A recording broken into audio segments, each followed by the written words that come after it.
Hola queridos amigos y amigas, ¿cómo me les va? Espero que se encuentren muy bien. Hoy vamos a hablar de una de las obras de arte que más me llama la atención, las obras que me parecen fundamentales en la historia del arte, o que es fundamental en la historia del arte, que es ni más ni menos que el bautismo de Cristo pintado por Andrea del Verrocchio, pero con la participación de uno de sus innumerables asistentes, ayudantes, colaboradores, que es ni más ni menos que Leonardo da Vinci.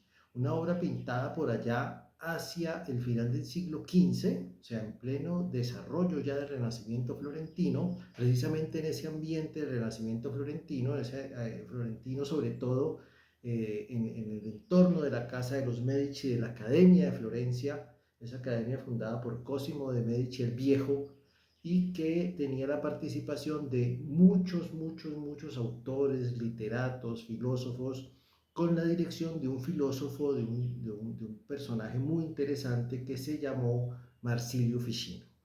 ¿Por qué es importante esta obra? Bueno, primero porque está pintada por uno de los grandes maestros, ¿sí? Que no es ni más ni menos que Leonardo da Vinci. Cuenta Vasari en la biografía, en las vidas de los pintores, escultores y arquitectos que cuando Verrocchio vio los fragmentos, las partes del lienzo, perdón, de la tela, bueno, de la superficie que realizó Leonardo, pues decidió abandonar la pintura porque en gran medida, o en cierta medida, el aprendiz, el ayudante, o sea, Leonardo da Vinci, superó al maestro.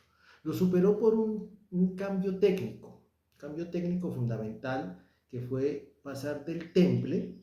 El temple es una técnica de pintura basada sobre todo en aquella época, en la yema de huevo y los pigmentos, que es un antecesor de lo que hoy conocemos como témpera, o posiblemente antecesor de lo que conocemos hoy como acrílico, a pintar al óleo. Aparentemente, hasta donde se sabe, uno de los primeros cuadros, por no decir que el primer cuadro que tiene óleo en la pintura italiana, es precisamente el bautismo de Cristo, este cuadro y los fragmentos, los elementos que pintó Leonardo. ¿Qué elementos pinta Leonardo? Básicamente el ángel que está casi que medio de espaldas a nuestro lado izquierdo, el lado derecho de la pintura, ¿sí? Ese ángel de la esquina, ¿sí? Y posiblemente partes del paisaje en ese mismo sector, o sea, casi que ese lado de nuestra izquierda, lado derecho de la pintura, casi que todo fue pintado por Leonardo, ¿sí? ¿Y cuál fue la innovación? Bueno, la innovación del óleo permitió a Leonardo aplicar algo que él va a hacer magistralmente después en obras como la Mona Lisa, que es el esfumato. Ese paso muy sutil, muy, digamos, suave de la penumbra a la luz, sobre todo en los contornos de los rostros de la piel, lo que le va a quitar gran dureza o cierta dureza a la pintura, al temple, que no permite precisamente ese esfumato. Los que han pintado al temple, o los que han pintado en la témpera, o los que han pintado en acrílico o en vinilo, ¿sí? Se darán cuenta y podrán dar fe que son técnicas de secado muy rápido. Entonces, al secar muy rápido, pues casi que uno coloca la pincelada y casi que inmediatamente se seca. En el óleo, en cambio, los que hemos pintado el óleo sabemos muy bien que el secado del óleo es lentísimo, ¿sí? Incluso a veces algunas capas de óleo pueden demorarse para que sequen bien años, y eso permite que se pueda mezclar sobre la superficie de la tela, pasando rápidamente el pincel, ¿sí? Los diferentes tonos para generar ese como desvanecimiento, ese paso de la penumbra a la luz o de la oscuridad a la luz, que sería el esfumato de Leonardo.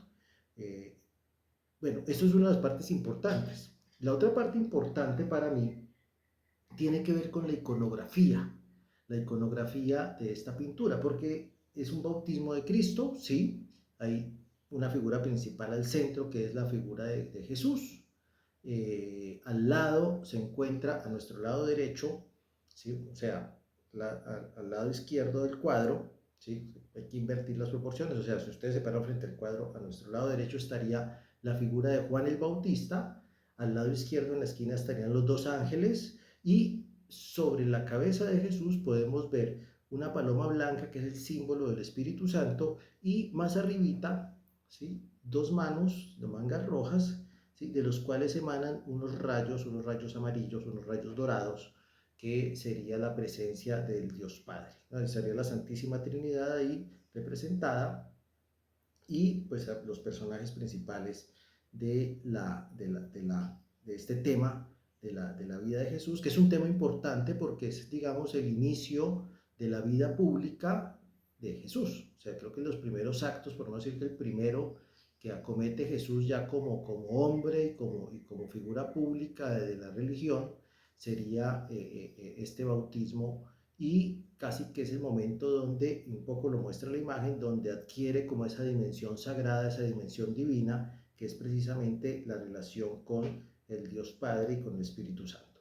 Bueno, esto un poco a nivel iconográfico tradicional, pero resulta que la pintura tiene unos elementos que escapan de la tradición, de la representación tradicional, sobre todo de la figura de Juan el Bautista. ¿Sí? Porque por lo general, con excepción de algunas pinturas por allá por el siglo I, en lo que conocemos el siglo I, siglo II, que sería el paleocristianismo, ¿sí? O por allá por la época de Bizantina, siglo V, siglo X más o menos, ¿sí? La figura de Juan el Bautista se representó según se menciona en los evangelios. ¿Y cómo se mencionaba en los evangelios? Pues como un hombre desprolijo, ermitaño, enjuto, porque vivía pues en el desierto, se alimentaba, si mal no estoy, creo que de saltamontes y miel, no más, estaba completamente aislado de todo, ¿sí? Otra versión, creo que en los apócrifos dice que lo alimentaban los ángeles, por eso aparecen los dos ángeles de nuestra izquierda en el cuadro, ¿sí? Y aparentemente pues era una representación bastante desprolija, de cabellos oscuros, bastante sucios, se ve, por lo general muy barbado, ¿sí? Como podríamos colocarlo casi hoy como una especie de habitante de calle. Podría yo hacer el símil con todo el respeto que me merecen los habitantes de calle, pero casi como una persona que se ha dejado, que habita pues en condiciones extremas, muy difíciles, sin una buena alimentación, sin unos hábitos de limpieza, ni nada, ¿no? Y en eso difiere muchísimo la imagen de, de, de, de San Juan el Bautista, que nos presenta esta pintura de Verrocchio y de Leonardo, ¿sí? Hay un elemento sí o dos elementos que se mantienen en la iconografía tradicional, y es la piel de camello, porque se dice que Juan el Bautista vestía con una piel de camello, y una caña que es reemplazada en la iconografía por un báculo rematado con un crucifijo, que sí lo tienen este Juan el Bautista de Verrocchio y de Leonardo, ¿ya? Sobre todo de Verrocchio, porque ese es el lado creo que pintó Verrocchio, y sus ayudantes también, porque los pintores no pintaban solos, ¿ya? Los artistas por lo general no hacen sus obras solos, siempre tienen ayudantes, asistentes, aprendices que están colaborando en la factura de todas estas obras, que colaboraron casi siempre con factura de todas estas obras. Eso lo tocaremos después. Me llama la atención entonces que este Juan el Bautista casi que está afeitado, ¿sí? Tiene unas pequeñas barbitas por ahí, ¿sí? No se le nota tan demacrado, ¿sí? Sus cabellos no son oscuros, sino más bien castaños claro, ¿sí? Sí tiene, se alcanza a ver la piel de camello, pero está cubierto por un manto, aparentemente un manto muy fino, manto de color malva y azul, casi que tornasolado, ¿sí? Y se ve pues bastante fuerte, bastante nutrido, ¿sí? Incluso diría yo que está un poco por encima y un poco más grande que la figura de Jesús, ¿sí? El Jesús se ve más demacrado y más desnutrido que el Juan el Bautista, en este caso de esta pintura, ¿sí? Y me llamó muchísimo la atención siempre eso. ¿Por qué?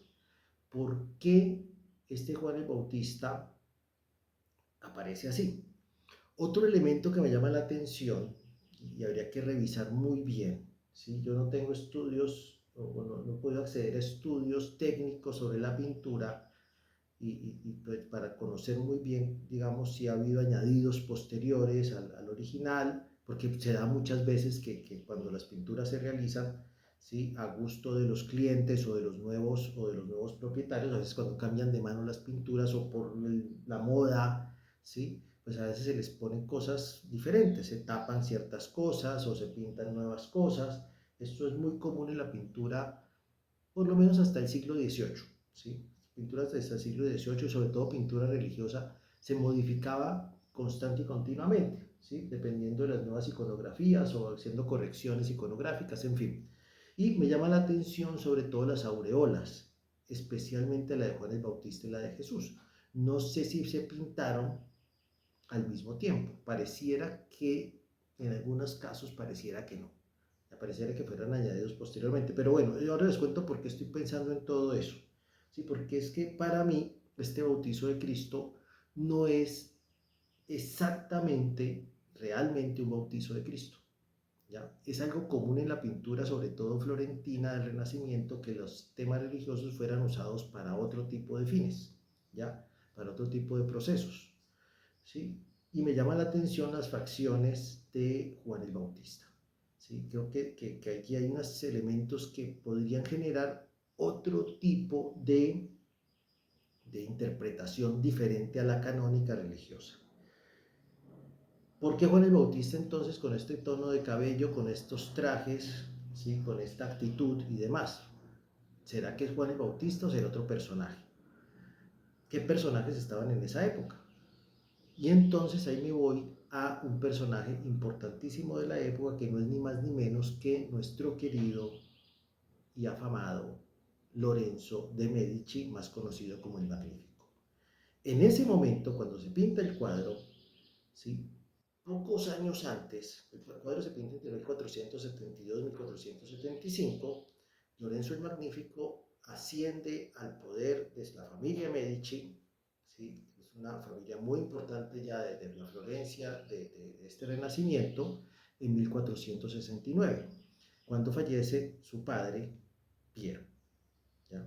Y siendo muy joven ya adquiere pues las riendas, ya sostiene las riendas del patrimonio familiar y demás.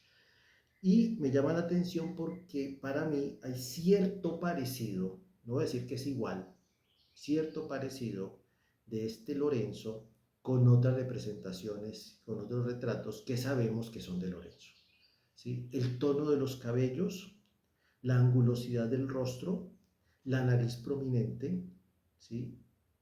La fuerza física, que aparentemente tenía Lorenzo también, pues daría a entender, posiblemente, porque esto no lo puedo comprobar a menos de que se hagan estudios más profundos y demás, que quien está asumiendo el rol de Juan el Bautista es Lorenzo de Medici. ¿Ya? Por otro lado, si es el Lorenzo de Medici, ¿será que el que está ahí al centro no es Jesús, sino otro personaje? ¿Y quién sería ese otro personaje? ¿Sí? Se me ocurrió hace mucho tiempo, esto ya lo he contado en algunas charlas, en clases, cuando un poco hablo de arte con los estudiantes libremente, esta es una versión muy libre, eso no quiero que lo tomen al pie de la letra, ¿sí? Se me ha ocurrido a mí que este personaje al centro, que representaría la figura de Jesús, no es ni más ni menos que Leonardo da Vinci. Y más o menos corresponderían esas representaciones a la edad de los dos personajes. Un Lorenzo que está cercano a los 30 años y un Leonardo que está cercano a los 22, 23 años, tomando como referencia a las personas del siglo XV. Obviamente si miramos al siglo XXI, pues obviamente una persona a los 30 años se va a ver mucho más joven, si una persona cercana a los 25 años también se va a ver muchísimo más joven. En este caso estaríamos hablando de un Leonardo da Vinci de cerca de 20 y pico de años ya en ese momento, pero con el ritmo de vida, con la situación de vida del siglo XV, y un Lorenzo el Magnífico con el ritmo de vida, con la situación de vida del siglo XV. ¿Ya? Se me ocurre entonces que aquí en este cuadro se esté representando otra cosa, que posiblemente sí es un bautizo de Cristo, pero es más que un bautizo de Cristo. ¿Y qué sería lo que se está representando? Pues básicamente lo que se está representando es la bendición del mecenas, que es el señor Lorenzo el Magnífico, a uno de sus más importantes artistas, que es ni más ni menos que Leonardo. Ya, o sea, estaremos hablando casi, esto lo he citado ya varias veces, les digo muy en privado, muy en mis clases, ¿sí?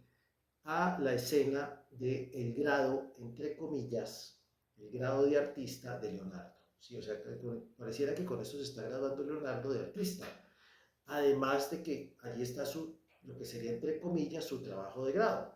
Su trabajo de grado sería nada más y nada menos que su intervención con óleo sobre esta pintura al temple que va a generar, digamos, un cambio técnico y un cambio estilístico en la pintura mundial, en la pintura italiana especialmente, la pintura renacentista, ¿sí? Teniendo en cuenta que ya en el norte de Europa ya se estaba haciendo óleo y aparentemente ya se ha utilizado el aceite de linaza con pigmentos en pinturas anteriores, pero oficialmente sería como la gran innovación técnica de su momento este trabajo, y ese sería como el trabajo de grado cum laude además de Leonardo da Vinci, ya bendecido, ¿sí? Por su mecenas eh, eh, Lorenzo el Magnífico, ¿sí? Era una interpretación libre.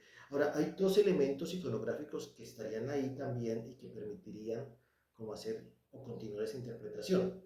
La paloma que representa al Espíritu Santo, ¿sí? Y las manitos con mangas rojas que representan a Dios Padre, ¿sí? Y ahí me voy a ir a un texto del director de la Academia de Florencia, de Marsilio Ficino. Tengo entendido que es una carta que le manda, no tengo exactamente la fecha de la carta, pero si la consigo la pongo por aquí abajo en comentarios, ¿sí? Una carta que le manda Marsilio Ficino a Lorenzo el Magnífico, ¿sí? La carta se consigue incluso como PDF en Google si quieren buscarla, ¿sí? Se conoce el título con el que se conoce esta carta es El Furor Divino, Marsilio Ficino, El Furor Divino, ¿sí? Y en esa carta,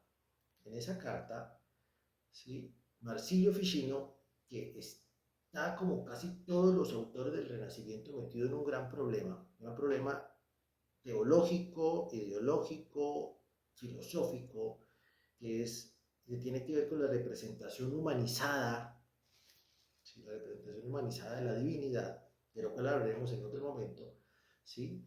Y por lo cual, digamos que muchos autores podrían ser perseguidos, porque es una representación, entre comillas, herética, voluptuosa, sensual de lo divino, algo que se estaba persiguiendo y que se iba a perseguir mucho más, con personajes como Savonarola, ya en ese momento y unas décadas después, ¿sí? En otro momento hablaremos de Savonarola también, personaje muy interesante, ¿ya?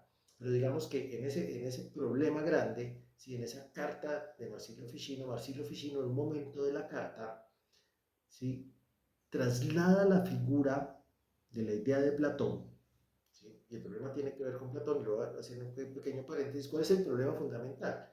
Y es que desde Platón se propone que las ideas o las divinidades no pueden ser representadas. Cualquier representación va a ser inexacta, cualquier representación va a ser incompleta, cualquier representación va a traicionar la universalidad de la divinidad, y por eso pues no pueden ser representadas. Básicamente es eso, ¿ya? Que no se puede representar lo divino. En la religión judía, en la religión musulmana, no se puede representar la divinidad. ¿Ya? No se puede representar porque precisamente no hay cómo representar una totalidad en toda su dimensión. ¿Ya? Ese problema lo tienen los autores del Renacimiento. Y básicamente lo que hace Ficino en un momento de la carta es trasladar la idea, valga la redundancia, platónica, a la idea de Dios. Casi que dice, así como la idea de Platón es Dios. ¿Ya? Y por otro lado, el furor divino, que lo va a proponer Ficino como el fuego creador que Dios insufla a través del Espíritu Santo en los autores, es lo que permite la creación artística. ¿Ya? Y eso que casi que gráficamente lo estamos viendo ahí. Si Jesús es Leonardo, ¿sí? Lo que está recibiendo Leonardo es ese fuego divino, el fuego divino de la creación, ¿sí? De manos de Dios. ¿Ya? Y esto, en cierta manera, cerraría esta interpretación, insisto, una representación no canónica, una interpretación no canónica, una representación no canónica, ¿sí? ¿Sí? Una nueva interpretación de lo que es esta pintura, que puede ser religiosa, pero que puede ser más filosófica. ¿Ya? Otro elemento que quisiera mencionar aquí es que cuando se representan estos personajes que tradicionalmente tienen barba y que los representan sin barba, ¿sí? Casi que están haciendo una referencia a la cultura grecolatina, ¿sí? Acuérdense que casi todos los personajes de la cultura grecolatina, sobre todo las divinidades, eran sin barba, o sea, los Apolos, los Zeus, bueno, Zeus sí, pero los Apolos especialmente, los Mercurios, los otros dioses diferentes a Zeus de pronto, porque pues por barba pues, es la representación del padre de los dioses, pero digamos, el dios más importante, pero la cuestión básicamente es que hacer esa referencia, quitarle la barba a estos personajes en cierta manera podría interpretarse como plantear una mayor relación, un mayor vínculo con lo filosófico que con lo religioso, especialmente con la filosofía greco-latina en general. ¿Ya? Bueno, les quería dejar esta interpretación, ¿sí? Y les quería dejar esta interpretación porque para mí de eso se trata el arte, ¿sí? El arte no es exactamente lo que se ve ahí, ¿sí? No es tan explícito, no es tan directo, sino que el arte hay que interpretarlo, hay que ir más allá, hay que buscar en los intersticios, en las capas pictóricas, en los interlineados, en los recovecos, ¿sí? Incluso no solamente de las obras, sino de la mente de los artistas, de las épocas y demás, qué es lo que verdaderamente quiere decir. Y lo otro, no quiere, o sea, esta interpretación que estoy haciendo, y eso también tiene que ver mucho con mi concepción de arte, ¿sí? No significa que sea la última y la única. No lo vamos a saber, puede que esté equivocada, ¿sí? Que no sea una interpretación real del asunto, pero sí, digamos, el arte permite como ese tipo de libertades interpretativas sin cerrar nunca la discusión. Esto funciona con las grandes obras de arte, ¿sí? Y pues, como permite la discusión, pues si ustedes quieren comentar, con mucho gusto, aquí está la caja de comentarios. Si quieren darle like a este video, pues por favor le den like a este video. Si lo quieren compartir con sus amigos y por qué no con sus enemigos, también lo pueden compartir. Les agradezco muchísimo su atención, espero que se encuentren muy bien y espero pronto acompañarlos con otro mensaje que tenga que ver con las artes. Gracias.